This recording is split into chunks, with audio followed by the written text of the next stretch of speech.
Orient bell tiles studio से आप देख रहे हैं एबीपी न्यूज।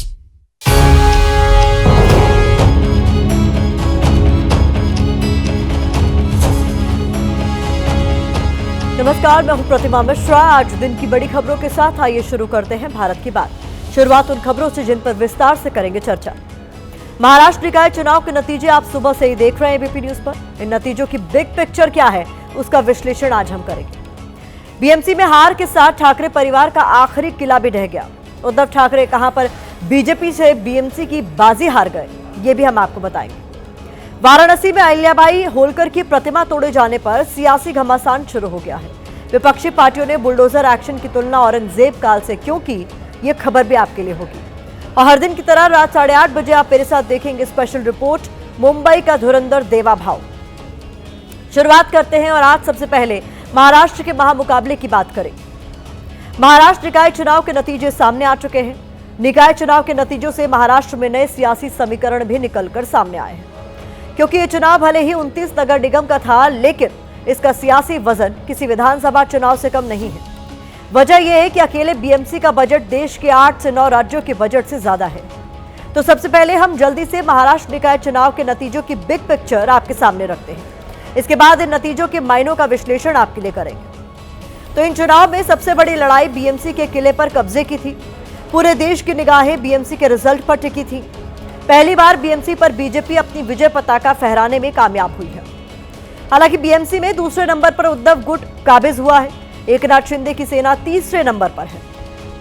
इसके अलावा 4 बड़े नगर निगम, जिनमें पुणे, नागपुर, ठाणे और भिवंडी शामिल है, इन पर भी बीजेपी गठबंधन का कब्जा होता हुआ नजर आ रहा है। पुणे और पिंपरी चिंचवाड़ नगर निगम में चाचा भतीजा शरद और अजीत पवार का जोड़ी बनाना भी सफल साबित नहीं हुआ।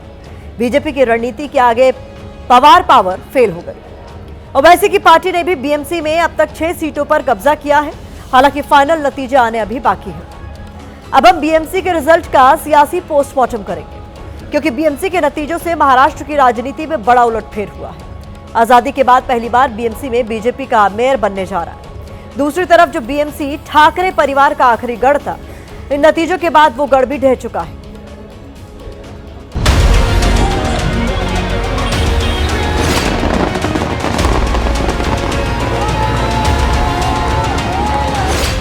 बीजेपी के लिए तो मौका मिठाई बांटने, जीत का रंग जमाने और जश्न मनाने का है।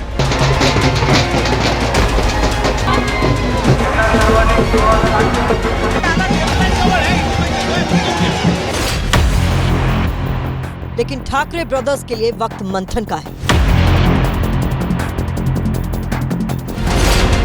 बीएमसी की जीत से बीजेपी को वो मिला है जिसका उसे सालों से इंतजार था।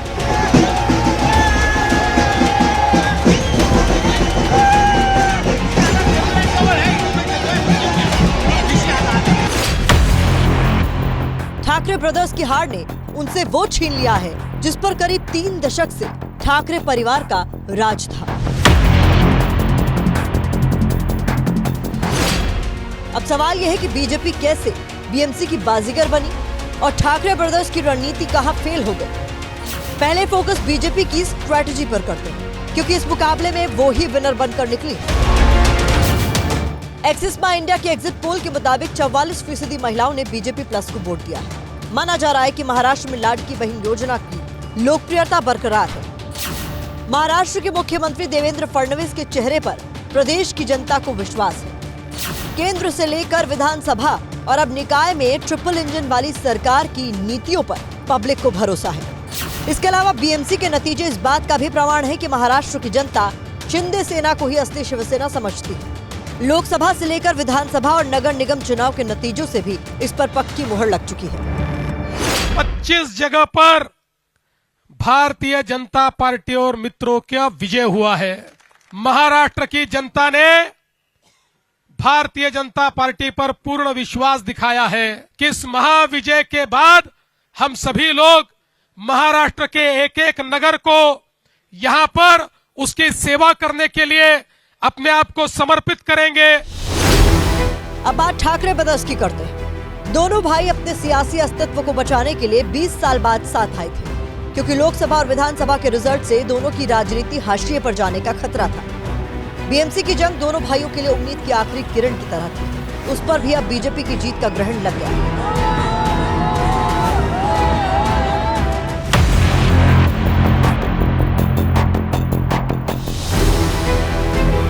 जानकारों की माने तो इस चुनाव में ठाकरे भाइयों के साथ आने से मराठी और गैर मराठी का मुद्दा बड़ा बना।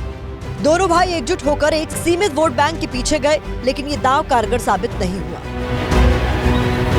मुंबई में बीजेपी के साथ एकनाथ शिंदे की शिवसेना भी है। बीजेपी प्लस अमराठी वोटों के साथ मराठी वोट भी पड़े हैं। बीएमसी में सत्ता बदलाव की एक बड़ी वजह है।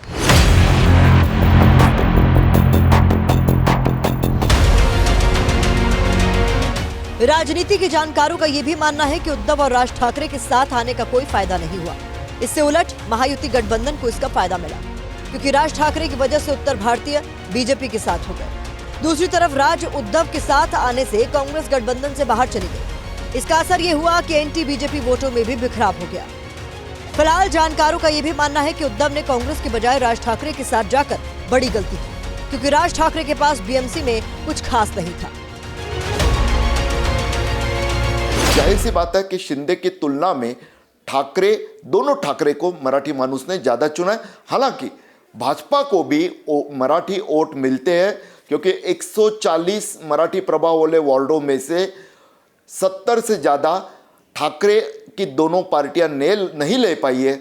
इसका मतलब यह है कि 50-50 का प्रतिशत वहां पर दिखता है।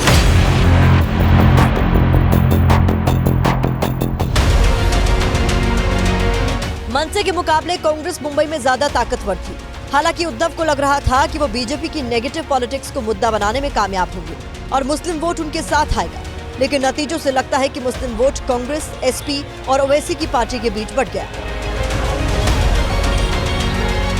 महापौर बैठना बहुत ही महत्वपूर्ण था और 114 का जो नंबर है वो किसको मिलता है ये महत्वपूर्ण था। वो महायुति को मिला है। महापौर महायुति का बैठने वाला है। जो महायुति को उन्होंने आशीर्वाद दिया है वो बहुत ही अभूतपूर्व है। मराठी लोगों ने महायुति के पीछे सपोर्ट किया, आशीर्वाद दिया है और ये जीत बहुत ही महत्वपूर्ण है हमारे लिए। परिणाम ये हुआ कि सालों तक ठाकरे परिवार का अभेद्य किला रहा बीएमसी अब बीजेपी राज की नई पहचान बन गया। इसे संयोग कहें या प्रयोग, महाराष्ट्र निकाय चुनाव में इस बार जमकर हिंदू मुसलमान की राजनीति हुई। निकाय चुनाव में बात बिजली, पानी और सड़क जैसी बुनियादी मुद्दों की होनी चाहिए थी, लेकिन बात हुई बुर्का, हिजाब, नाड़ा पजामा की। हालांकि अब बीएमसी में बीजेपी अपना मेयर बनाने जा रही है। ऐसे में सिर्फ बयानबाजी से काम नहीं चलने वाला, बल्कि बुनियादी मुद्दों पर काम की डिलीवरी करना बीजेपी के सामने एक बड़ा चैलेंज होगा। बीजेपी मेयर के सामने चुनौतियां क्या होगी, अब उन पर एक नजर डालना जरूरी है। मुंबई में बीजेपी मेयर के सामने सबसे बड़ी चुनौती बाढ़ से निजात दिलाने की होगी, क्योंकि हर बार मानसून में मुंबई बाढ़ का कहर झेलती है। बीजेपी मेयर के सामने दूसरी चुनौती ट्रैफिक जाम और खराब सड़कों को दुरुस्त करने की होगी। यह भी मुंबई वालों के लिए एक बड़ी समस्या है। मीठी नदी को साफ बनाने की चुनौती भी बीजेपी मेयर के सामने आएगी, क्योंकि मीठी नदी की सफाई पर करोड़ों रुपए खर्च होने के दावे होते रहे हैं, लेकिन नदी में गंदगी बरकरार है। मुंबई को पेयजल संकट से राहत दिलाना भी बीजेपी मेयर के लिए एक बड़ा टास्क होगा, क्योंकि मुंबई में रोजाना 400 से 500 मिलियन लीटर पानी की कमी है। इसके अलावा दिल्ली की तरह मुंबई का वायु प्रदूषण भी लगातार बढ़ता जा रहा है। ऐसे में बीजेपी मेयर के सामने मुंबईकरों को साफ हवा देना भी एक चुनौती होगा। हालांकि अभी चुनौतियों की बात कोई नहीं कर रहा, बल्कि जीतने वाली पार्टी के नेता अब भी जय श्री राम और जय महादेव का ही राग अलाप रहा है। मैंने पहले दिन से कहा था, सब जगह एक भगवामय वातावरण था। मेयर की कुर्सी पे जय श्री राम और आई लव महादेव के विचार के सोच के हमारे मेयर बैठने की सारी पूरी तरीके से तैयारी है। वक्त जीत के बाद वादों की डिलीवरी पर बात करने का है, लेकिन अभी कोई उस जोखिम भरी राह पर जाना नहीं चाहता है, क्योंकि उससे जनता को ये पूछने का मौका मिलेगा कि बताइए बीएमसी में बैठकर अब मुंबई का कायाकल्प कैसे होगा। यही वजह है कि महाराष्ट्र सरकार में मंत्री नीतीश राणे जय श्री राम और जय महादेव का गुणगान कर रहे हैं। हमारे महाराष्ट्र के मुख्यमंत्री देवाभाऊ को ये मिला, ये भगवा आशीर्वाद है और इसलिए मैं महायुति के सभी मेरे नेतागणों को, मेरे प्रदेश अध्यक्ष रवि चौहान जी को, हमारे एकनाथ शिंदे जी को दिल से अभिनंदन करता हूं। वैसे इस पूरे चुनाव में नीतीश राणे ने जमकर हिंदू मुसलमान वाली राजनीति की। कोई बुर्खा वाली मेयर बनने पे उनको कोई ऐतराज नहीं था, तो तभी तो हमारे मुंबई के हिंदू समाज को ये समझ गया कि ये हमारे बाला साहब का बेटा हो ही नहीं सकता। इनको अभी पाकिस्तान और इस्लामाबाद जाने का वक्त आ गया। हालांकि जीत के बाद बीजेपी आरोप लगा रही है कि नकारात्मक राजनीति करने वालों की हार हुई है। यहाँ भी बयानबाजी हिंदू मुस्लिम वाली राजनीति के इर्द गिर्द ही हो रही है। मैं पूछना चाहता हूं श्री उद्धव ठाकरे जी से और संजय राउत जी से कि मुर्शिदाबाद में बनने वाली बाबरी मस्जिद के पक्ष में आप हैं या नहीं। नकारात्मक राजनीति करने वालों को महाराष्ट्र की जनता ने एक करारा जवाब दिया है। क्या मैं विपक्ष से पूछना चाहता हूं कि इंडी गठबंधन का अस्तित्व अब है या नहीं है। नतीजों के दिन एक विवाद उस वक्त खड़ा हुआ जब शिवसेना उद्धव गुट के सांसद संजय राउत ने वोटिंग में धांधली का आरोप लगाया, उंगली से स्याही मिटने का मुद्दा बनाया। वहीं लोकसभा में नेता प्रतिपक्ष राहुल गांधी ने पोस्ट किया, चुनाव आयोग का नागरिकों को गुमराह करना ही हमारे लोकतंत्र में भरोसे के खत्म होने की वजह है। वोट चोरी एक राष्ट्र विरोधी काम है। बीजेपी की तरफ से इन आरोपों पर जवाब दिया गया। जहां राष्ट्रवादी कांग्रेस को बटन दबाया गया है वहां कमल के ऊपर लाइट ऑन होती है। वैसा मशाल का हो गया, वैसा इंजन का हो गया। और चुनाव आयोग के जो लोग हैं वो हमारी शिकायत सुनने को तैयार नहीं। 200 कितने का हाउस हो और कांग्रेस पार्टी का जनाजा उठाने के लिए 4 लोग भी जीत कर नहीं आए। कभी ईवीएम गलत है, कभी चुनाव आयोग गलत है, अब शाही गलत है। राहुल जी, गलत है आपकी नीतियां।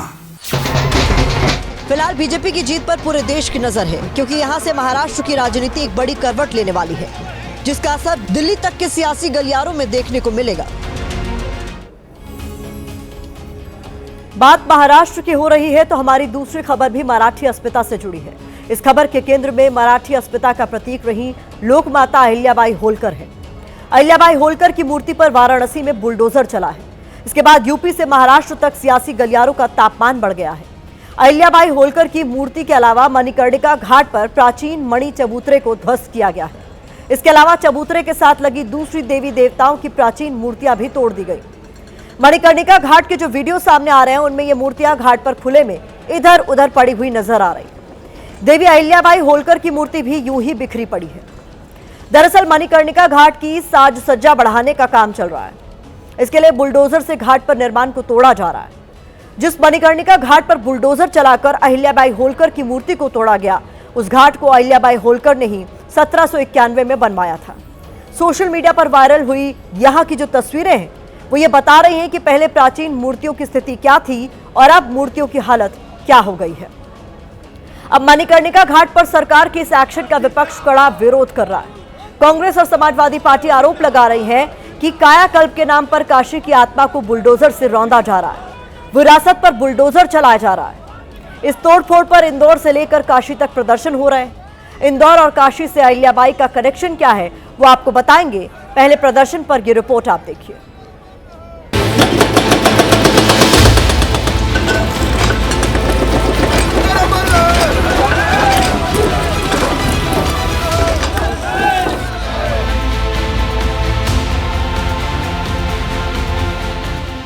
काशी की पवित्र धरती पर पड़ी ये मूर्ति लोक माता अहिल्याबाई होलकर की है, जिनके जीवन काल का एक लक्ष्य मंदिरों का उद्धार भी था।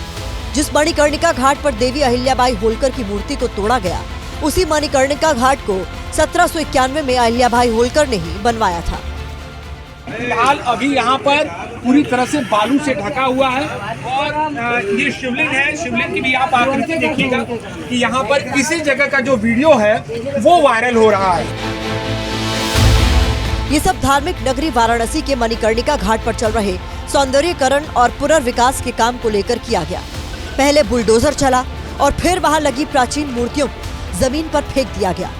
देवी का अपमान देख लोगों का गुस्सा फूट पड़ा।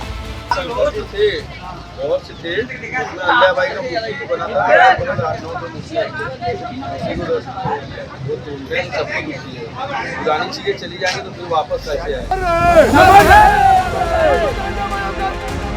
बनारस पे लगते ये नारे एक संस्कृति के विध्वंस के बाद वेदना की उपज है। डीएम साहब कह रहे हैं कि दीवार पर कुछ कलाकृतियां थी जो निर्माण कार्य के दौरान प्रभावित हुई हैं। डीएम साहब प्रभावित नहीं, उन्हें तोड़ा गया है। जिसका सबूत ये तस्वीरें। वहाँ कुछ मूर्तियाँ जो दीवार में लगी हुई थी, इन सभी को संरक्षित करके संस्कृति विभाग द्वारा भी रखा गया है और जो ये पुनर्निर्माण का कार्य चल रहा है इसमें दोबारा से उनको उसी रूप में जो है पुनर्स्थापित किया जाएगा।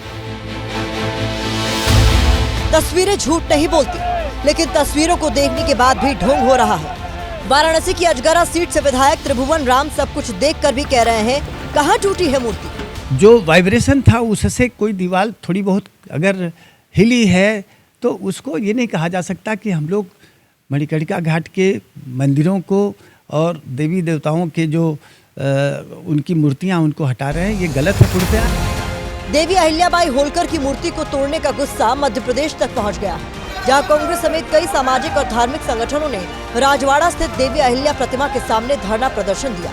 मूर्तियां उचित स्थान पे भी रखी जाए, उनका मान सम्मान भी हो और पुनः जिस प्रकार से अहिल्या माँ साहब ने वहाँ मंदिर बनाया था, घाट बनाया था, उसको उसी के अनुरूप बनाया जाए और वो प्रतिमा वापस उसी प्रकार से स्थापित की जाए।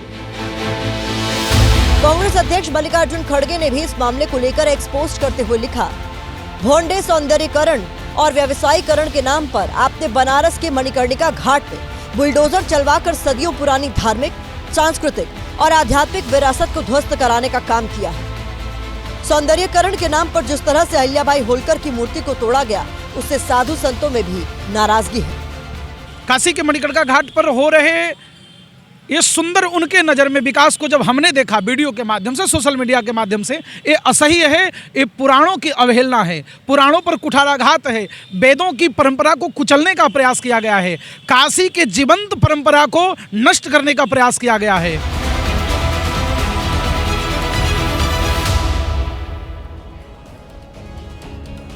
मराठा साम्राज्य की महारानी रही अहिल्याबाई होलकर ने पूरे देश में धार्मिक स्थलों का निर्माण कराया था। जिस वाराणसी में अहिल्याबाई होलकर की मूर्ति को तोड़ा गया, उस वाराणसी को भी अहिल्याबाई होलकर ने बहुत कुछ दिया है। अहिल्याबाई होलकर ने पुराण प्रसिद्ध मणिकर्णिका घाट बनवाया। विश्व प्रसिद्ध काशी विश्वनाथ मंदिर को भी देवी अहिल्याबाई होलकर ने ही बनवाया था। इसके अलावा अहिलेश्वर मंदिर, रामेश्वर पंचकोसी धर्मशाला और दशाश्वमेध घाट भी अहिल्याबाई होलकर ने ही बनवाए थे। जिस वाराणसी को अहिल्याबाई ने इतना कुछ दिया, आज प्रशासन ने उन्हीं की मूर्ति पर बुलडोजर चला दिया, जिस पर अब जमकर सियासत हो रही है। समाजवादी पार्टी अध्यक्ष अखिलेश यादव ने एक्स पोस्ट करते हुए लिखा, बीजेपी पैसों को छोड़कर किसी की सगी नहीं है। सत्ता भी बीजेपी को सिर्फ पैसे कमाने के लिए ही चाहिए। बीजेपी विश्वासघात का दूसरा नाम बन गई है। बीजेपी जाए तो हर इंसान चैन पाए। मणिकर्णिका घाट पर बुलडोजर कार्रवाई की वीडियो को कांग्रेस नेता प्रियंका गांधी ने भी एक्स पोस्ट किया। प्रियंका गांधी ने लिखा, बनारस में मणिकर्णिका घाट पर बुलडोजर चलाकर सदियों पुरानी धार्मिक, सांस्कृतिक इस विरासत को ध्वस्त करना दुर्भाग्यपूर्ण है। इससे लोक माता अहिल्याबाई होलकर जी की स्मृतियां भी जुड़ी हैं। देश की धार्मिक और ऐतिहासिक धरोहरों को मिटाना घोर पाप है।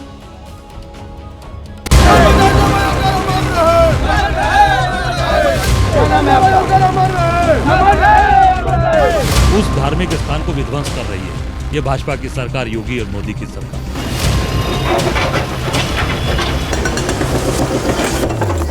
आज भी हम बोलते हैं, वहाँ पड़ोस में अहिल्या माता ने मंदिर बनाया, उन्होंने अपनी समझ से वो काम किया उस समय, तो लोग उनका नाम लेंगे ना कि उन्होंने किया था।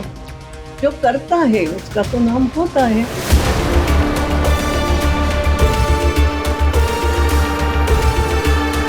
राजमाता अहिल्याबाई होलकर की मूर्ति तोड़े जाना, उनकी मूर्तियां एक बार बनारस में, काशी में किसने तोड़ा था? एक बार औरंगजेब ने तोड़ा था। अब ये दूसरा औरंगजेब कौन है जो मूर्तियां तोड़वा रहा है? ये बनारस की जनमानस जानना चाहती है। मुझे बहुत दुख हो गया कि अहिल्याबाई का एक स्टैचू भी तोड़ दिया है।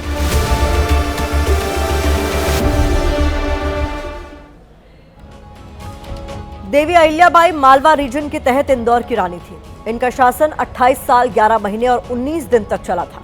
अहिल्याबाई के शासनकाल में कई ऐसे फैसले लिए गए जो आज भी उदाहरण हैं। अहिल्याबाई ने पंचायतों को अधिकार देते हुए जन सुनवाई शुरू की थी। अहिल्याबाई ने बिना टैक्स बढ़ाए राजस्व बढ़ाने की दिशा में काम किया था। जिस तरह आज दुनिया के देशों में राजदूतों की नियुक्ति होती है, वैसे ही व्यवस्था अहिल्याबाई ने भारतीय राज्यों में की थी। उनकी नीतियां आज भी सुशासन और महिला सशक्तिकरण के लिए प्रेरणा है। यही वजह है कि ऐसी महान शख्सियत की मूर्ति तोड़े जाने पर इतना विरोध हो रहा है। हमारी अगली खबर पटना के उस परिवार से जुड़ी है जो अपनी बेटी के लिए न्याय की मांग कर रहा है। परिजनों का आरोप है कि मेडिकल की तैयारी कर रही उनकी बेटी के साथ हॉस्टल में पहले रेप हुआ, फिर उसकी हत्या कर दी गई, जिसको लेकर जहानाबाद में प्रदर्शन भी हुआ। लेकिन इस केस में जिस पुलिस को न्याय दिलवाना है, उसी पुलिस के बार बार बदलते बयान मामले को उलझा रहे हैं। जनता का ये विरोध प्रदर्शन एक बेटी को न्याय दिलाने के लिए है। पटना के चित्रगुप्त नगर थाना इलाके के हॉस्टल में मेडिकल की तैयारी कर रही छात्रा बेहोश मिली थी। उसे अस्पताल ले जाया गया, लेकिन उसकी मौत हो गई। परिजन कह रहे हैं कि बेटी का रेप कर उसकी हत्या की गई है। रेप के आरोप पर 12 तारीख को पुलिस ने बोला था कि जांच में यौन उत्पीड़न की पुष्टि नहीं हुई है। अब तक के जांच में सेक्सुअल असॉल्ट कंफर्म नहीं हुआ है। बच्ची का जो यूरिन रिपोर्ट आया था उसमें नींद की दवा का ओवरडोज होना पाया गया था। इसके बाद आज पटना पुलिस ने अपना बयान फिर बदला। लिखित बयान देते हुए कहा, sexual violence can not be ruled out, यानी यौन हिंसा से इनकार नहीं किया जा सकता। छात्रा की पोस्टमार्टम रिपोर्ट भी एबीपी न्यूज के पास है। पोस्टमार्टम रिपोर्ट में लिखा है, खुद को बचाने के लिए छात्रा ने संघर्ष किया था। छात्रा के शरीर पर जख्म और नाखून के निशान हैं। छात्रा के शरीर पर 10 से ज्यादा गंभीर जख्म हैं। पोस्टमार्टम रिपोर्ट में अंदरूनी हिस्सों में भी चोट का जिक्र है। छात्रा के परिवार का रो रो कर बुरा हाल है। परिजन कह रहे हैं कि इन्वेस्टिगेटिव ऑफिसर भी दबाव बना रहे हैं। कोई जा रहे हैं। पहले तो लिपापोती को दबाने का प्रयास किया गया है, मेरी आवाज को दबाने का प्रयास किया गया। उसमें प्रशासन के लोग भी संलिप्त हैं और सारे लोग पैसा पर बिके हुए हैं। ये जांच का दायरा सभी के लिए ओपन रखा गया है, क्योंकि सबूतों से छेड़छाड़ नहीं हो, इसीलिए वहाँ पे एक व्यक्ति को हिरासत में लिया गया है। और अगर किसी भी व्यक्ति की या डॉक्टर की आती है इसमें, तो उनको भी जांच में लाया जाएगा। छात्रा जिस शंभू गर्ल्स हॉस्टल में रहकर मेडिकल की पढ़ाई कर रही थी, वहां एबीपी न्यूज की टीम पहुंची, लेकिन वहां मौजूद लोग इस मामले पर कुछ भी बोलने से बच रहे हैं। इस वक्त जो हमारी मौजूदगी है वो पटना स्थित शंभू हॉस्टल के बाहर है और इसी हॉस्टल में जो छात्रा थी वो रहती थी और यहीं से वो अपने मेडिकल की जो तैयारी थी वो करती थी। अगले दिन वो हॉस्टल के कमरे में अचेत पाई गई, उसकी मौत हो जाती है। बच्ची की मौत के बाद परिजनों ने बड़ा जो आरोप है वो ये लगाया कि उनकी बच्ची के साथ दुष्कर्म जैसे घटना को अंजाम दिया गया है और हत्या का कोशिश किया गया। आज मृतक छात्रा के परिजनों से जनसुराज पार्टी के संस्थापक प्रशांत किशोर ने भी बात की। प्रशांत किशोर ने भी पुलिस पर ही सवाल उठाए हैं। परिवार के लोगों ने ये कहा कि उन पर अभी जो वहाँ पर इन्वेस्टिगेटिंग अफसर हैं, एसएचओ हैं, थानेदार जो लोग भी हैं, वो दबाव बना रहे हैं, उनको हतोत्साहित कर रहे हैं, उनको ये बता रहे हैं कि इसमें न्याय नहीं मिल सकता है, इसमें 10-15 बरस लग सकता है, आप लोग पैसा वैसा लेकर इसको रफा दफा कीजिए। तो मुझे लग रहा है कि ये सिरे से गैर कानूनी है। जो इन्वेस्टिगेटिंग अफसर है उसको ये नहीं कहना चाहिए। इस बीच इस मामले पर बिहार का राजनीतिक पारा बढ़ गया है। दुखद दुर्भाग्यपूर्ण है। सरकार पूरी सजगता से और पूरी संवेदनशीलता से इस तरह के घृणित कार्यों वाले को कार्रवाई करेगी और ऐसे लोग बख्शे नहीं जाएंगे। बच्ची के साथ बलात्कार करने का प्रयास हुआ है और रिपोर्ट कहता है कि बलात्कार हुआ। एसआई फोन करके परिजन को कह रहा है कि हमको हटवा दीजिए, प्रेशर आ रहा है, टॉर्चर कर रहा है। परिजनों की आंखों में आए ये आंसू न्याय मांग रहे हैं, इसीलिए बेटी को न्याय दिलाने के लिए लोग सड़कों पर उतर आए हैं।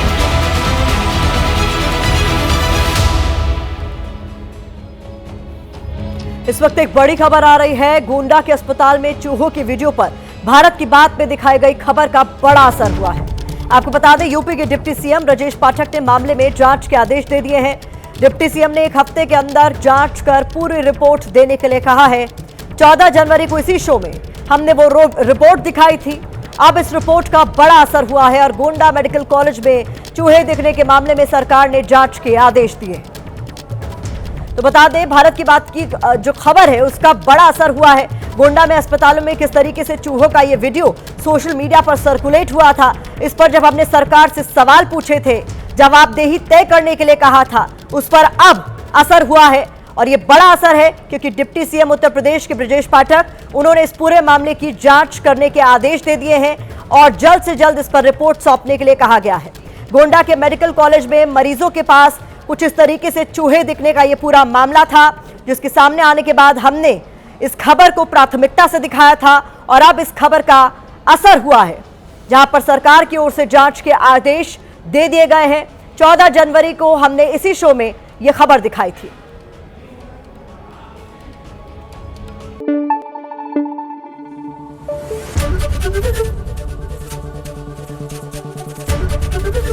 एबीपी न्यूज आपको रखे आगे।